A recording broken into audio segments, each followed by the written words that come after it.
Saikrishna missing కేసులో national human rights commission involve అయింది.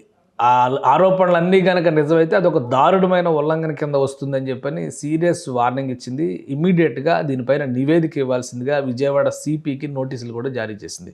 అసలు ఏం జరిగింది? బెజవాడ డీజీపీకి, విజయవాడ సీపీకి ఇద్దరికి కూడా ఎన్‌హెచ్‌ఆర్‌సీ నోటీసులు ఇచ్చింది.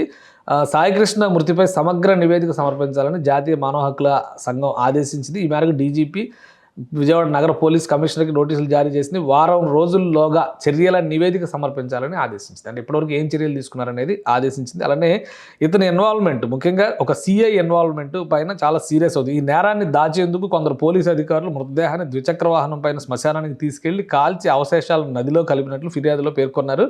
కృష్ణలంక సిఐ నాగరాజు ఈ వ్యవహారంలో పాత్ర ఉన్న ఇతర వ్యక్తులకు సంబంధించినటువంటి విషయాలను వాళ్ళని కూడా కఠినంగా శిక్షించాలని ఫిర్యాదు ఒక హైదరాబాద్కి చెందినటువంటి ఒక లాయరు ఎన్హెచ్ఆర్సీ దృష్టికి ఇంకా వేరే వాళ్ళు కూడా రాశారు. బట్ ఎన్హెచ్ఆర్సీ దృష్టికి ఆయన తీసుకెళ్ళినటువంటి అభ్యర్థననే ఎన్హెచ్ఆర్సీ పరిశీలించిందని చెప్పని తెలుస్తుంది.